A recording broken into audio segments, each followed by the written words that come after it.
Recipe बघूया। मम्मीने ते सुरमई आणलेले आज बाजारातनं, मग ते आपण स्वच्छ धुवून घेतलेले आहेत आणि त्याला आम्ही मॅरिनेशन केलेलं मसाला लावणार आहोत। मसाल्याचं कोटिंग लावलं सगळ्या, म्हणजे तो तुम्हाला जर रेसिपी हवी असेल तर सांगा, मग नंतर मी नक्की तुम्हाला दाखवेन। त्यासारखं ते कोटिंग सगळं आम्ही करून घेतलेलं आहे बघा, मस्त कोटिंग केलेलं आहे। आणि त्यानंतर रवा घेतलाय। रव्यामध्ये जर तुम्हाला हवं असेल तर रेड चिली पावडर पण ते मिक्स करू शकतात, पण आम्ही नॉर्मलच केलं। आणि त्यानंतर असे एकदम सगळे एकदम करून घेतलेले आहोत।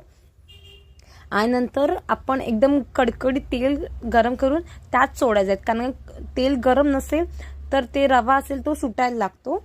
सो तेल कडकडीत गरम असायला पाहिजे। त्यानंतर आम्ही त्यात कढीपत्ता आणि लसूण टाकणार, म्हणजे फ्लेवरसाठी एक चांगला फ्लेवर येतो। कढीपत्ता आणि लसूणचा एक वेगळाच फ्लेवर येतो। आणि नंतर जसं जसं थोडं थोडं रेड एक ब्राउनिश कलरचा होईल